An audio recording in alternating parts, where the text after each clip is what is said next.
Hello guys, स्वागत है आप सभी का आप सबके अपने चैनल विद्या परिहार गुरुकुल में। और आज हम क्लास 11th का फिजिक्स का थर्ड चैप्टर स्टार्ट कर रहे हैं, जिसका नाम है सरल रेखा में गति। इसके पहले भी दो चैप्टर हैं जो उतने इम्पॉर्टेंट भी नहीं है, और उन चैप्टर्स को आप आसानी के साथ किताब से भी पढ़ करके समझ सकते हैं। तो आइए हम थर्ड चैप्टर स्टार्ट कर रहे हैं, जो बहुत ही थोड़ा सा लेंदी है, थोड़ा सा लंबा चैप्टर भी है और पढ़ने में भी थोड़ा सा समझ में नहीं आता है। तो आइए हम इसको एक्सप्लेन करते हैं। तो जैसा कि हमारे चैप्टर का नाम है सरल रेखा में गति, तो सबसे पहले हम ये समझते हैं कि ये गति क्या होता है। गति क्या होता है?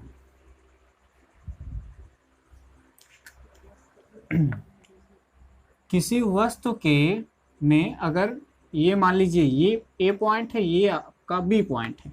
अगर कोई वस्तु है वो यहाँ से यहाँ चले आता है, ठीक है, कोई वस्तु है यहाँ से यहाँ तक चला आता है, ठीक है, तो कुछ समय लगेगा। मान लीजिए वो समय t है, ठीक है। तो समय के साथ क्या हुआ, वस्तु की स्थिति में परिवर्तन हो गया, ठीक है, वस्तु की स्थिति में परिवर्तन हो गया, और इसी को कहते हैं हम गति, मोशन, इंग्लिश में मोशन, ठीक है। समय के साथ वस्तु की स्थिति में परिवर्तन को हम क्या कहते हैं? गति। समझ में आ गया? अब हमारे पास जैसा कि है सरल रेखा में गति। अब यदि यही जो गति हुआ है एक रेखा के अनुदिश में हो, ठीक है, एक रेखा के अनुदिश में अगर गति हो तो हम कहेंगे सरल रेखा में गति, ठीक है। तो चैप्टर का नाम समझ में आ गया, उम्मीद करते हैं समझ में आ गया होगा। अब इसके अगले जो टॉपिक हैं उनको हम देखते हैं।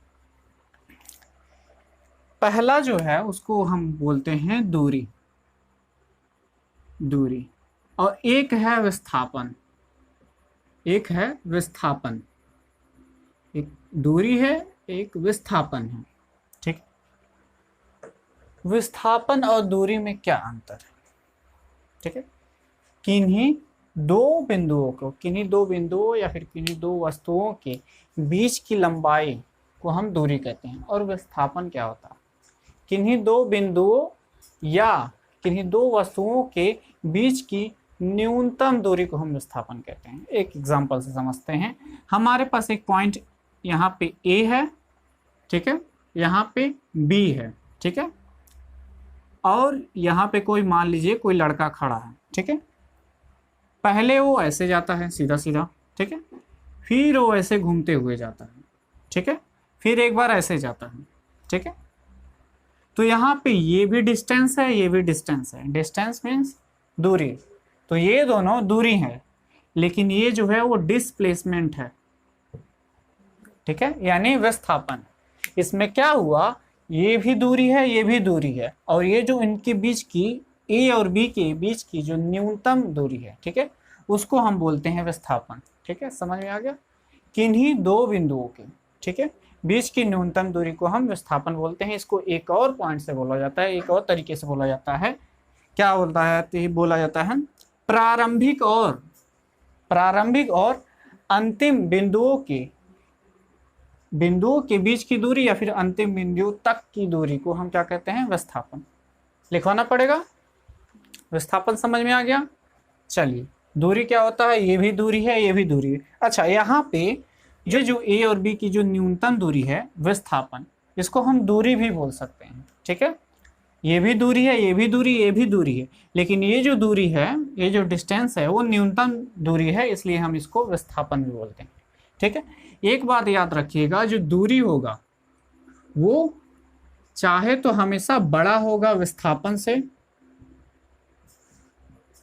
या फिर क्या होगा, इसके बराबर भी हो सकता है, ठीक है, लेकिन इससे छोटा कभी नहीं होगा। हमेशा क्या होगा? दूरी विस्थापन से बड़ा होगा। समझ में आ गया? हाँ, तो ये रहा हमारे पास एक आयताकारी मार्ग है, आयताकार मार्ग है, ठीक है। इसकी जो चौड़ाई है a है, इसकी जो लंबाई है वो 2a है, ठीक है। यहाँ पे बिंदु A है, यहाँ पे बिंदु B है, यहाँ पे बिंदु C है, ठीक है। यहाँ से मान लीजिए यहाँ से कोई आदमी है, वो पहले चल करके यहाँ तक आता है, ठीक है, फिर वो यहाँ पे पहुँच जाता है, ठीक है, पहले वो यहां तक आया फिर यहां तक पहुंच गया। समझ में आ गया क्वेश्चन। अब हमको बताना है दूरी और विस्थापन,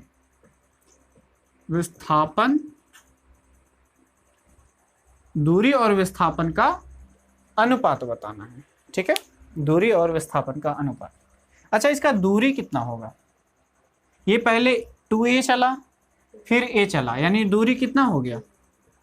दूरी जो हो गया वो 2a प्लस a बराबर 3a। समझ में आ गया। अच्छा, विस्थापन क्या होगा? ये होगा विस्थापन, इन दोनों के बीच की, a और c के बीच की जो न्यूनतम दूरी क्या है? यही है। ठीक है, अब ये आयत है तो ये 90 डिग्री है, ये विकर्ण भी है, लेकिन हम इसको इस तरह समझते हैं। ठीक है, अगर हमको ये पता है, ये पता है, तो इसका ये कर्ण है, कर्ण बराबर क्या होगा? यानी विस्थापन क्या होगा? विस्थापन क्या होगा? अंडर रूट 2a का स्क्वायर प्लस a का स्क्वायर, तो ये हो जाएगा 2 2 जा 4 और ये a square plus a square है ये। ठीक है, अच्छा, इसमें से हम a को बाहर ले सकते हैं, a स्क्वायर को हम बाहर लेंगे तो ये बाहर आकर के a हो जाएगा और ये 4 1 5 हो जाएगा। समझ में आया? नहीं समझ में आया? चलो इसको थोड़ा सा और डिटेल में कर देते हैं। अच्छा, यहाँ पे a स्क्वायर दोनों कॉमन है, इसको बाहर ले सकते हैं, a स्क्वायर कॉमन है तो बचा क्या? 4 प्लस 1। ठीक है, अच्छा, a स्क्वायर इसको हम स्क्वायर रूट यानी वर्गमूल से बाहर निकालेंगे तो ये क्या हो जाएगा? a हो जाएगा और ये 4 1 5 हो जाएगा। समझ में आ गया? तो विस्थापन क्या है? a√5। अब इसको हम इसमें रख देते हैं। दूरी कितना है? 3a है। विस्थापन कितना है? a√5। a कैंसिल हो गया, बचा क्या? 3/√5। समझ में आ गया? एक आध क्वेश्चन और करें, इसको नोट करो। तो अब हमारे पास अगला क्वेश्चन है जिसमें क्या बोलता है, ए से बी पॉइंट है, पहले ये आदमी इधर से जाता है, एक आदमी है वो इधर से जाता है, यानी एक वृत्तीय अर्धवृत्त के पथ पर अर्धवृत्त के मार्ग से जाता है। ठीक है, ये अर्धवृत्त का मार्ग है। दूसरा, ये सीधे यहाँ से यहाँ चला जाता है। ठीक है, तो इसमें विस्थापन कौन सा होगा और दूरी क्या होगा? ये विस्थापन होगा, ये विस्थापन होगा और ये क्या होगा? दूरी होगा। ठीक है, ये भी दूरी ही है लेकिन ये विस्थापन है। ठीक है, अब हमको क्या निकालना है? दूरी और विस्थापन का अनुपात। पहले दूरी निकाल लें। दूरी कितना होगा?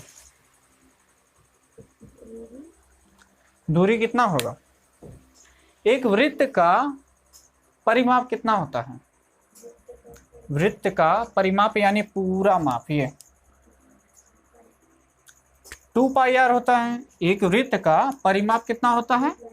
2πr होता है, 2πr होता है। ठीक है, मान लीजिए इस वृत्त का जो त्रिज्या है वो कैपिटल R है। ठीक है, तो क्या हो जाएगा? 2πr। ये है वृत्त का परिमाप, लेकिन क्या है, यहाँ पे आधा ही वृत्त है। ठीक है, तो हम इसको 2 से भाग दे देंगे यानी आधा कर देंगे। ठीक है, तो इसकी जो दूरी हो जाएगी वो क्या हो जाएगी? 2πr/2 यानी πr। इतना समझ में आ गया? ठीक है, अब विस्थापन देखते हैं। विस्थापन कितना होगा? विस्थापन कितना होगा बोलो? अच्छा, यहां से यहां तक दूरी कितना है? r है, और यहां से यहां तक दूरी कितना है? अरे ये देखो, व्यास ही तो है, व्यास ही तो है। यहां से यहां तक r है, यहां से यहां तक r है, तो विस्थापन कितना हो गया? 2r। ठीक है, ये रहा हमारा विस्थापन। अब इन दोनों को यहाँ पे रख देते हैं। दूरी कितना है? πr, विस्थापन 2r, ये दोनों कैंसिल हो गया, बचा क्या? π/2। समझ में आ गया?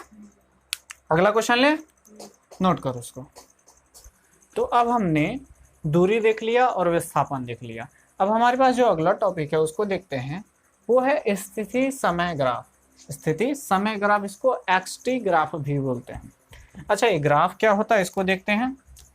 ये रहा हमारा एक्स और वाई, ठीक है, एक्स और वाई एक्सिस, ठीक है।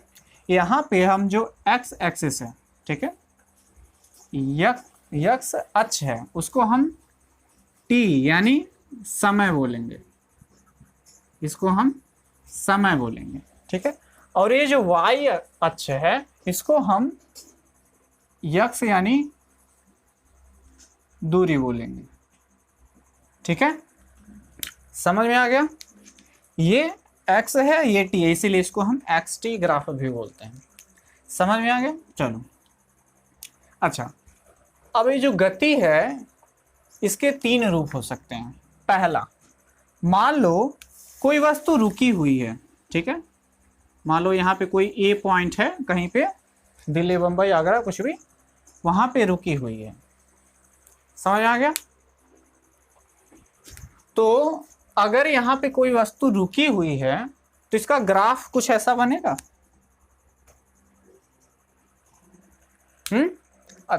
वस्तु जब रुकी हुई है, मान लो ये 10 है, ये 20 है, ये 30 है, ठीक है, तो इसकी स्थिति बदल रही है नहीं, लेकिन समय तो बढ़ेगा ही ना, ठीक है, समय तो बढ़ेगा ही ना, समय को तो रोका नहीं जाएगा। ये मान लो रुकी हुई है, ठीक है, तो 20 से आगे तो जाएगी नहीं, रुकी हुई है, और समय तो बढ़ता ही रहेगा, ठीक है। तो ये हो गया अगर कोई वस्तु विरामावस्था में हो, ठीक है, स्थिर हो। जब कोई वस्तु स्थिर हो तो उसका ग्राफ है, ठीक है। अब मान लो कोई वस्तु चल रही है, अगर कोई वस्तु चल रही है तो भी उसका 2 तरीके से उसका ग्राफ बनाया जा सकता है। ये एक्स है, ये टी है, ठीक है। पहला, अगर मान लो कोई वस्तु चल रही है, 10 सेकंड में 1 मीटर जाती है, 10 सेकंड में 1 मीटर जाती है, फिर अगले 10 सेकंड में भी 1 ही मीटर जाती है, फिर अगले 10 सेकंड में 1 ही मीटर जाती है, यानी उसकी जो गति है वो क्या है, समान है, ठीक है, उसकी गति जो है समान है, तो उसका जो ग्राफ बनेगा वो कुछ इस तरह बनेगा, ठीक है। देखो, यहाँ पे 10 सेकंड ले लेते हैं, यहाँ पे 20 सेकंड ले लेते हैं, यहाँ पे 30 सेकंड ले लेते हैं, ठीक है, और यहाँ पे हम 10 मीटर ले लेते हैं, यहाँ पे हम 20 मीटर ले लेते हैं, और यहाँ पे हम 30 मीटर ले लेते हैं, ठीक है।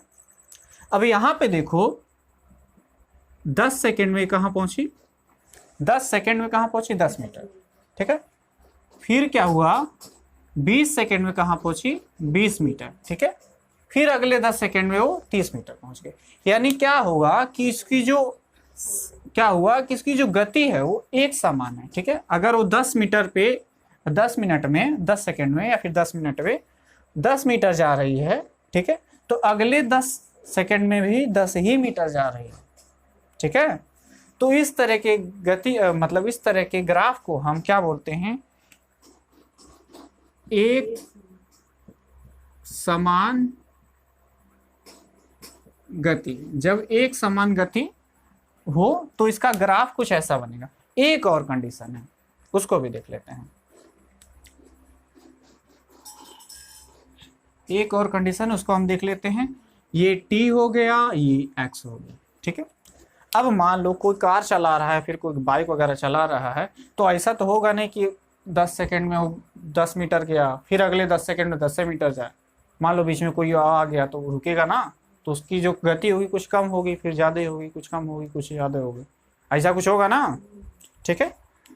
तो मान लेते हैं क्या हुआ, यहाँ पे कोई आदमी था, ठीक है।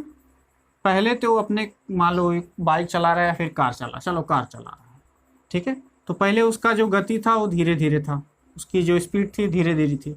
फिर वो पहुंच गया हाईवे पे और तेज हो गया, पहुंच गया हाईवे पे, फिर एक ढाबे पर जाके रुक गया, खाना खाने लगा, ठीक है। तो यहाँ पे क्या हुआ, जो इसका जो समय और स्थिति और समय जो ग्राफ बना कुछ इस तरह बनेगा, ठीक है। क्या हुआ, इसमें क्या देखा गया कि ये जो 10 सेकंड में जो उसका चाल था, उसका जो गति थी, वो कुछ यहाँ पे आई, यानी 0.3 पर थी, ठीक है। फिर वो हाईवे पे पहुंच गया अगले 30 सेकंड में, तो उसकी जो स्पीड हो गई, यानी वो कहाँ पहुंच गया, वो 30 मीटर पे पहुंच गया, ठीक है। फिर कुछ देर पे जा करके वो रुक गया है, मान लो 50 सेकंड पे वो जा करके रुक गया है, ठीक है। तो यहाँ पे देखोगे क्या कि इसकी जो गति है वो बदलती रह रही है, ठीक है। पहले धीरे थी, फिर तेज हो गई, फिर जाकर रुक गया, ठीक है। इसको असमान गति बोलते हैं। ये क्या है? असमान गति वाले ग्राफ, असमान गति। ये स्थिर जब हो तब उसका ग्राफ है, एक समान गति हो तब उसका ग्राफ है, और जब असमान गति हो तो इस तरह ग्राफ बनेगा। समझ में आ गया? नोट करो। अब हम एक क्वेश्चन देखते हैं जो बहुत ही अच्छा क्वेश्चन है। एक वृत्त है जिसकी त्रिज्या r है, ठीक है, और उस वृत्त में 2 पॉइंट है। उस वृत्त के जो ये वाला जो बाहरी पार्ट है उस पे 2 पॉइंट है a और b, ठीक है। हमको बताना है a और b के बीच का विस्थापन, यानी a और b के बीच का जो न्यूनतम दूरी, ठीक है, यानी विस्थापन को बताना है। यहाँ पे ये वाला पार्ट तो है, ये वाला, ये तो दूरी है। विस्थापन क्या होगा? यहाँ से यहाँ तक के बीच की दूरी। देखो, विस्थापन यहाँ से यहाँ तक के बीच की दूरी, ये होगा विस्थापन। ये तो दूरी होगा, न्यूनतम दूरी तो यही है ना, ए से बी का, ठीक। तो इसी को हमको निकालना है, विस्थापन कितना होगा, ठीक है। तो याद रखिए, अगर कोई वृत्त है, ठीक है, यहाँ पे कोई 2 पॉइंट है, ए या बी, इस टाइप का कोई पॉइंट दिया गया है, ठीक है, और इसके बीच का कोई कोण होगा थीटा, ठीक है, और इसका कुछ ना कुछ त्रिज्या दिया है, तो ए और बी के बीच का जो न्यूनतम दूरी होगा, यानी ये जिसको हम एक चीज बोलते हैं, क्या बोलते हैं इसको एक और चीज बोलते हैं जीवा, ठीक है। तो ये जो जीवा की जो लंबाई होगी वो होगी 2r sin θ/2, 2r sin θ/2, ये होगी जीवा की लंबाई अगर उसकी त्रिज्या दी गई है और उस जो कोण है, ठीक है, वो दिया गया हो, ठीक है। तो यहाँ पे जो जीवा की लंबाई होगी वही विस्थापन होगा, विस्थापन तो वही होगा ना। तो यहाँ पे विस्थापन बराबर क्या हो जाएगा? विस्थापन बराबर, ठीक है, क्या होगा? 2r sin θ। sin θ कितना है? 60/2, ठीक है। sin θ/2 हमको लगाना है, ठीक है। अच्छा, 2r sin, ये यहाँ पे कितना हो जाएगा? 30 हो जाएगा, क्योंकि यहाँ से 2 भाग देंगे तो ये 30 हो जाएगा, ठीक है। sin θ, sin 30 डिग्री का मान कितना होता है? इसका मान होता है 1/2, ठीक है। तो ये 2 कैंसिल हो गया, वो बचा r, ठीक है। यानी ये जो विस्थापन है, ठीक है, वो कितना है? r। समझ में आ गया क्वेश्चन? यानी जीवा की लंबाई भी समझ में आ गया, जो जीवा की लंबाई होगी वही इसका विस्थापन होगा। जल्दी से नोट करो। तो अब हमारे पास एक अगला क्वेश्चन है जो बहुत ही अच्छा क्वेश्चन है। एक पहिया जिसकी त्रिज्या r है, ठीक है, हमारे पास एक पहिया है जिसकी त्रिज्या r है। चित्रानुसार पहिए के बिंदु m पर एक मक्खी बैठी है। यहाँ पे बिंदु m है, यहाँ पे कोई मक्खी बैठी हुई है, ठीक है। पहिए को आधा चक्कर लुढ़काया गया, इसको आधा चक्कर घुमा दिया गया, ठीक है, लुढ़का दिया गया, एक ही जगह नहीं लुढ़काया गया, जैसे गेंद को लुढ़काया जाता है ना, उसी तरह इसको लुढ़काया गया। तो मक्खी का विस्थापन हमको बताना है, ठीक है। एक बार ट्राई कीजिए। तो आइए अब हम इसको सॉल्व करते हैं, ठीक है। उम्मीद करते हैं सॉल्व कर लिया होगा आपने। सॉल्व हो गया? नहीं, चलो हम शुरू करते हैं। अगर इस पहिए को आधा चक्कर, ठीक है, आधा चक्कर लुढ़काया गया है, तो मान लो ये पहिया कहीं यहाँ पे आ जाएगा, ये पहिया यहाँ पे आ जाएगा। अब इसको आधा चक्कर घुमाया गया तो ये मक्खी उठ करके यहाँ पे आ जाएगी, मतलब उठ करके नहीं, ये बैठी ही है, समझ लो, फेविक्विक से चिपका दिया गया है, ठीक है। तो ये उड़ी नहीं है, जब इसको घुमाया गया तो ये घूम करके यहीं पे आ गई, ठीक है। तो ये घूम करके यहाँ पे आ जाएगी, हाँ समझ में आ गया। और इसकी जो त्रिज्या है वो क्या है, आर है, ठीक है, आर है, त्रिज्या आर है, और ये मक्खी घूम करके यहाँ पे। अच्छा, इसको जो आधा चक्कर घुमाया गया तो इसका यहाँ से यहाँ तक के बीच का जो डिस्टेंस कितना होगा, मान लो ये पॉइंट ए है और ये बी है, तो यहाँ से यहाँ तक के बीच की दूरी क्या होगी, इसको आधा घुमाया गया, ठीक है। तो ये जो आधा घुमा है, ठीक है, ये वाला पॉइंट ऐसे आ जाएगा, ऐसा कुछ आ जाएगा, ठीक है। यानी अगर आधा इसको घुमा दिया जाएगा तो इसका जो डिस्टेंस होगा वो पाई आर होगा। इसके पूरे एक वृत्त की जो परिमाप होता है वो 2 पाई आर होता है। अगर आधा घुमाया गया तो आधा तक ही ना बढ़ेगा, पाई आर तक बढ़ेगा। देखो समझ में आ रहा है। अरे इसको आधा इसे घुमाया गया, ठीक है, आधा जैसे इसे घुमाया जाएगा, ठीक है, तो ये पॉइंट यहाँ पे आ जाएगा। यानी यहाँ से यहाँ तक के बीच की जो डिस्टेंस होगी वो क्या होगी, पाई आर होगी। तो ये विस्थापन होगा,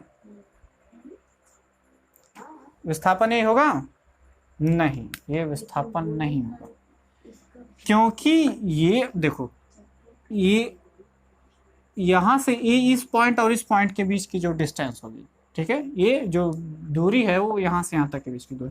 लेकिन यहाँ पे जो डिस्प्लेसमेंट होगा या जो मक्खी का जो विस्थापन होगा वो ये होगा, ये होगा, मक्खी का विस्थापन ये होगा, ठीक है। अरे ये तो डिस्टेंस है, ये वाला जो है वो तो पहिया घूम कर के गया है ना। मक्खी तो देखो यहाँ मक्खी बैठी है, फिर ये घूम करके यहाँ पर पहुंच गई, ठीक है। ये थोड़े नहीं यहाँ से यहाँ तक चल के जाती तब ना ये वाला हम डिस्टेंस लेते हैं। ये तो चुपचाप बैठी है, तो ऐसे घुमा फिर यहाँ पर पहुंच गया। तो इसका जो विस्थापन होगा ये होगा, ये तो पहिए, दोनों पहिए का दूरी है, ये जो है वो पहिए का दूरी है। मक्खी जो है वो घूम करके यहाँ पे आ गई, तो डिस्प्लेसमेंट यानी विस्थापन तो यही होगा ना, ठीक है। इसको ऐसे घुमाएगी, यहाँ पे पहुंच गई, ठीक है। अब हम जानते हैं यहाँ से यहाँ तक की जो भी इसकी जो डिस्टेंस है यानी दूरी है वो क्या हो गया, पाई आर हो गया, ठीक है। अच्छा, ये आर है तो यहाँ से यहाँ तक के बीच की ये भी आर होगा, ये क्या हो गया 2 आर।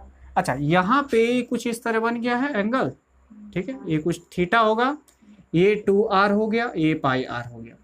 हम ये नहीं निकाल सकते हैं, तो ये मान लेते हैं कुछ, मान लो ये कितना मान लें, x मान लें, चलो ठीक है। तो x बराबर क्या होगा, अंडर रूट इसका स्क्वायर 2r का whole square plus pi r का होल स्क्वायर, ठीक है। तो ये हो जाएगा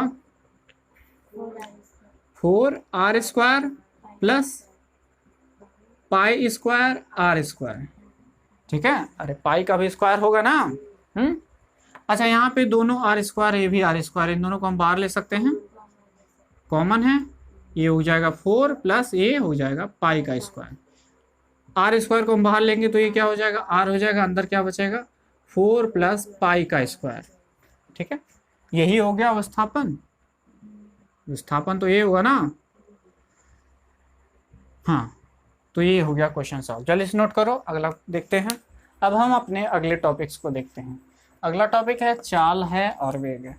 अच्छा, चाल बराबर क्या होता है, चाल बराबर क्या होता है, दूरी बटे समय, दूरी बटे समय, ठीक है। यानी चाल क्या होता है, समय के साथ उसकी दूरी क्या है, ठीक है। अगर मान लो कोई आदमी है वो 10 सेकंड में 10 मीटर जाता है, 10 सेकंड में 10 मीटर जाता है, ठीक है, तो वो उसकी चाल होगी। यानी 10 सेकंड में 10 मीटर जाता है, यानी 10 मीटर ये 10 सेकंड, ठीक है। उसकी जो चाल होगी वो क्या होगी, 1 मीटर पर सेकंड, ठीक है, 1 मीटर पर सेकंड, यही है चाल, ठीक है। यानी समय के साथ उसकी दूरी में क्या क्या दूरी है वही होता है उसकी चाल। और वेग क्या होता है, इसमें बस ये होता है कि यहाँ पे जो दूरी है वो वहाँ पे विस्थापन आ जाता है, विस्थापन, ठीक है, बटा समय। समझ में आ गया। यहाँ पे जो दूरी है ठीक है, वो एक अदिश राशि है, अदिश राशि है, ठीक है। और यहाँ पे जो विस्थापन है वो सदिश राशि है, ठीक है। दूरी है अदिश राशि, विस्थापन है सदिश राशि। अच्छा, तो चाल क्या होगा, वो भी अदिश राशि होगा, और वेग क्या होगा, सदिश राशि होगा, ठीक है, क्योंकि विस्थापन क्या है, वो सदिश है, यहाँ पे जो दूरी है वो अदिश है। समझ में आ गया? चलो, अब चाल जो है उसको देखते हैं। यहाँ पे चाल कुछ टाइप चाल के कुछ टाइप्स को देख लेते हैं। एक हो सकता है औसत चाल, औसत चाल। एक होता है तात्क्षणिक चाल। तात्क्षणिक कैसे लिखागा, तात्क्षणिक चाल, ठीक है। उसी तरह जो वेग होता है वो वेग होता है औसत वेग, औसत वेग और तात्क्षणिक वेग, ठीक है। अच्छा, औसत चाल क्या होता है, औसत चाल क्या होता है, ऐसे मान लो पहले वो कुछ दूरी उसको तय करना है, उसका आधा दूरी वो 10 मीटर पर सेकंड से चलता है, फिर आधा दूरी वो 20 मीटर पर सेकंड से चलता है। उसकी जो जो चाल होगी, उसकी जो चाल होगी वो 10 + 20/2 यानी ये आ जाएगा 15, यानी लगभग 15 के आसपास चल रहा है, ठीक है। कभी 10 चल रहा है, कभी 20 चल रहा है, यानी 15 मीटर पर सेकंड के हिसाब से चल रहा है, ठीक है। तो ये हो गया एवरेज, यानी औसत, यानी उसका औसत कितना है, ठीक है।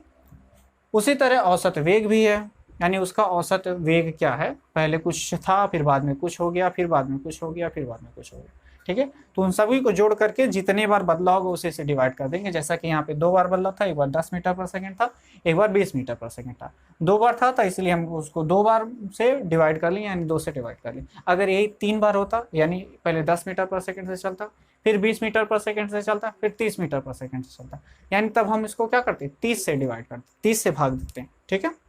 उसी तरह जितना चाल होगा उतने उसी हिसाब से उसको भाग दे दिया जाता है। तो ये था औसत चाल और औसत वेग, ठीक है। अब तात्क्षणिक चाल क्या होता है और तात्क्षणिक वेग क्या होता है। तात्क्षणिक चाल क्या होता है, मतलब एक पर्टिकुलर समय पर, एक निश्चित समय पर उसकी जो चाल क्या थी, ठीक है। जैसे मान लो कोई बाइक चला रहा है, ठीक है, बाइक चला रहा है, कोई पूछ ले 10:10 के 10 सेकंड पर उसकी चाल क्या थी, यानी वो एक एग्जैक्ट समय पर, ठीक है भाई, एक एग्जैक्ट समय पर उसकी चाल क्या थी, वही होती है तात्क्षणिक चाल। उसी तरह औसत तात्क्षणिक वेग भी है, यानी एक एग्जैक्ट समय पर बहुत ही छोटे से समय के लिए चाल क्या थी, वेग क्या थी। छोटे से समय को हम क्या कहेंगे यहाँ पे, dt, ठीक है, dt यानी बहुत छोटा सा समय, ठीक है, यानी 0.00001 सेकंड के लिए उसकी चाल क्या थी या फिर वेग क्या थी, ठीक है। अगर ये dt क्या है ये ना समझ में आया तो इसके पहले वाले वीडियो आप देखें, उसमें हमने अवकलन में समझाया है कि dt dx dy वगैरह क्या है, तो इससे पहले आप वो वाला वीडियो जरूर देख लें। इसीलिए हमने उसको इससे पहले वीडियो को कराया है, ताकि इसमें जो मैथमेटिक्स, इसका जो गणित इस्तेमाल होगा उसमें हमने बहुत अच्छे तरीके से उसको डिराइव कराया है। तो आइए देखते हैं। तो यहाँ पे जो dt समय यानी छोटे से समय के लिए उसकी चाल क्या थी वो होता है तात्क्षणिक चाल, और छोटे से समय यानी बहुत ही कम समय के लिए उसकी जो वेग क्या थी उसको बोलेंगे तात्क्षणिक वेग, ठीक है। ये जो तात्क्षणिक चाल है, तात्क्षणिक वेग है, इसको हम अगले वीडियो में थोड़ा सा और भी अच्छे तरीके से देखेंगे। यहाँ पे हम देखते हैं औसत चाल और औसत वेग, इसको नोट किया जाए, हम इसके कुछ क्वेश्चन को देखते हैं। हाँ, तो औसत चाल और औसत वेग का एक बहुत ही अच्छा एग्जाम्पल, बहुत ही अच्छा क्वेश्चन देखते हैं। यहाँ पे क्वेश्चन में बोला है एक शराबी पहले 100 मीटर 5 सेकंड में सीधा जाता है, ठीक है, बाद में 80 मीटर 5 सेकंड में विपरीत दिशा में वापस आ जाता है, ठीक है। शराबी है, आगे चला, फिर ढुड़कते हुए फिर पीछे आ गया, ठीक है। तो और इसकी औसत चाल और औसत वेग बताइए, ठीक है। क्वेश्चन समझ में आ गया, एक बार ट्राई किया जाए, हो गया। चलो हम सॉल्व करते हैं, सॉल्व तो होगा नहीं, चलो हम सॉल्व करते हैं। हाँ, तो एक शराबी है, मान लो ये ए पॉइंट से है, ये बी पॉइंट है, ठीक है। पहले ये शराबी था, पहले क्या किया, यहाँ से यहाँ तक यानी 100 मीटर तक गया, 100 मीटर तक गया, शराब पिया है, ढूंढते ढूंढते वहाँ तक पहुँच गया, ठीक है। फिर क्या किया, कितने सेकंड में, 5 सेकंड में, 5 सेकंड में यहाँ से यहाँ तक गया। फिर क्या हुआ, फिर ये वहाँ से वापस आया 80 मीटर, ये क्या है 80 मीटर वापस आ गया, कितने सेकंड में, 5 सेकंड में ही, ठीक है। ये करके इधर उधर लुढ़क रहा है, बस वही है, ठीक है। अब हमको निकालना है औसत चाल और औसत वेग। अच्छा, औसत चाल क्या होगा, औसत चाल बराबर क्या होगा, कुल दूरी बटा कुल समय, कुल समय। अच्छा, कुल दूरी कितना होगा ये बताओ, जल्दी से बताओ, जल्दी बताओ। पहले 100 मीटर फिर 80, यानी कुल दूरी कितना हो गया, 180। समय कितना है, पहले 5 सेकंड फिर 5 सेकंड यानी 10 सेकंड, 5 + 5, ठीक है। तो ये हो गया 180 बटा 10 यानी 18 मीटर पर सेकंड, ठीक है। मीटर में था और समय सेकंड में, ठीक है। तो 18 मीटर पर सेकंड उसका क्या है, औसत चाल है, एवरेज स्पीड है, ठीक है। अब हमको क्या पूछा है, औसत वेग क्या होगा। तो औसत वेग बराबर का फॉर्मूला होता है, औसत वेग बराबर क्या होता है,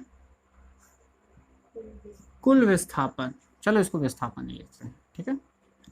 विस्थापन स्थापन बटा कुल समय, टोटल कितना समय लगा है, कुल समय, ठीक है। अच्छा, विस्थापन कितना है,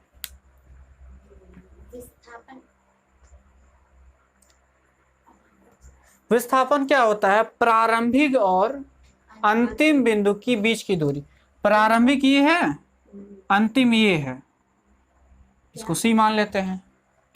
अरे विस्थापन क्या होता है, विस्थापन क्या होता है, प्रारंभिक और अंतिम बिंदु के बीच की दूरी को क्या कहते हैं, विस्थापन, या फिर किन्हीं दो बिंदुओं के बीच की न्यूनतम दूरी को, ठीक है। पहले यहां से यहां गया, फिर यहां से यहां आके रुक गया, ठीक है, यहाँ मान लो लुढ़क गया है, ठीक है। तो अंतिम बिंदु यही ना हो गया, तो इन दोनों के बीच की दूरी कितनी होगी, ये पूरा 100 था, ये 80, ये कितना होगा, 20 होगा, ठीक है। तो विस्थापन कितना आ गया, 20। प्रारंभिक और अंतिम बिंदु के बीच की दूरी 20 है। कुल समय कितना है, 5 पहले गया, फिर 5 फिर आ गया, 10 हो गया। ये हो गया 20 बटा 10 यानी 2 मीटर पर सेकंड। ये क्या है, औसत वेग है, ठीक है। ये है औसत चाल और ये है औसत वेग। समझ में आया, समझ में आ गया। चलो इसको नोट करो। तो यहाँ पे याद रखिएगा कि जो औसत चाल है, ठीक है, वो औसत वेग से अधिक हो सकती है, ठीक है। यहाँ पे औसत चाल है, अधिक है, उसके बराबर भी हो सकती है, लेकिन उससे जनरली अधिक ही होगी, उससे कम नहीं होगी, क्योंकि जो दूरी होगा वो अधिक ही होता है विस्थापन से, या फिर इसके बराबर होगा या फिर इससे अधिक ही होगा। अच्छा, ये अधिक होगा तो इसलिए औसत चाल भी अधिक होगा, और ये विस्थापन कम होगा इसलिए इसका औसत वेग भी कम होगा। जल्दी से नोट करिए, अगला क्वेश्चन देखते हैं।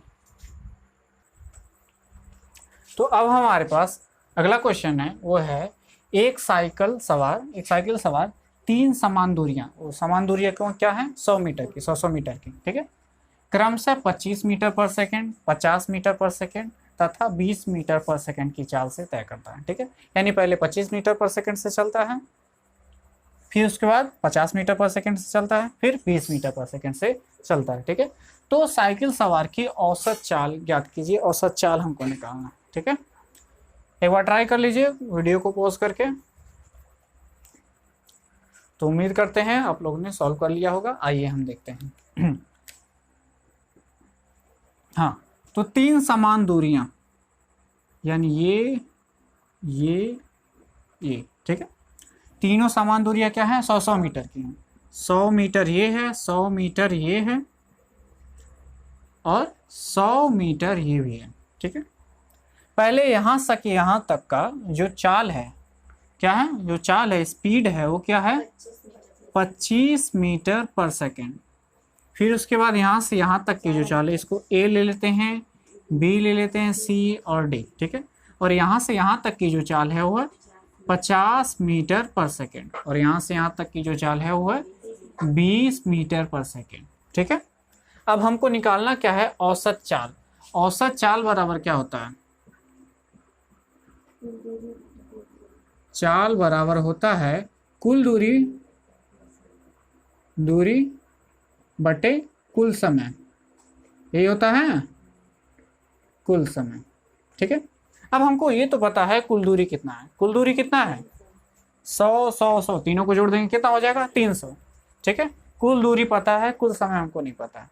ठीक है, तो मान लेते हैं यहाँ से यहाँ तक की जो समय है उसको निकालते हैं, क्या है वो T1 है, यहाँ से यहाँ तक के समय T2 है, यहाँ से यहाँ तक का समय T3 है। T1 कितना आएगा, समय बराबर क्या होता है दूरी बटा चाल, दूरी बटा समय, दूरी बटा चाल, सॉरी समय बराबर क्या होता है दूरी बटे चाल। दूरी क्या है 100 मीटर, चाल क्या है 25 मीटर पर सेकेंड। ठीक है, समय कितना आ गया 4 सेकेंड। ठीक है, 4 सेकेंड। फिर क्या है T2 कितना है, दूरी इसके लिए 100 मीटर है और जो चाल है वो 50 मीटर पर सेकेंड है और इसका जो T2 आ गया वो हो गया 2 सेकेंड। ठीक है, 2 सेकेंड। ठीक है, T3 कितना होगा उसी तरह 100 बटा 20 बराबर आ जाएगा 5 सेकेंड। ठीक है, अब हमारे पास दूरी मिल गया, कुल समय मिल गया, औसत चाल निकल जाएगा। तो आइए देखते हैं कुल दूरी कितना होगा 300 मीटर। ठीक है, 100 100 100 यानी 300 मीटर। कुल समय कितना होगा 4 + 2 + 5, 4 + 2 + 5 ये कितना हो जाएगा 300 बटा 4 2 6 5 11। अब इसको सॉल्व करेंगे तो कितना आएगा 11 दूना 22 और 11 77 और 11 दूना 22 ऐसे कुछ समय इतना कुछ ऐसा ही कुछ आएगा। ठीक है, ये हो जाएगा मीटर पर सेकेंड। ठीक है, सॉल्व कर लीजिएगा आगे। इसके बाद क्या आएगा 11 दूना 22, 11 77, 11 दूना 22, हाँ ठीक है सही है, ये आएगा 27.27 मीटर पर सेकेंड। ये होगी इसकी औसत चाल। तो मिलते हैं अगले वीडियो में, तब तक के लिए धन्यवाद। अगले वीडियो में हम तात्क्षणिक वेग और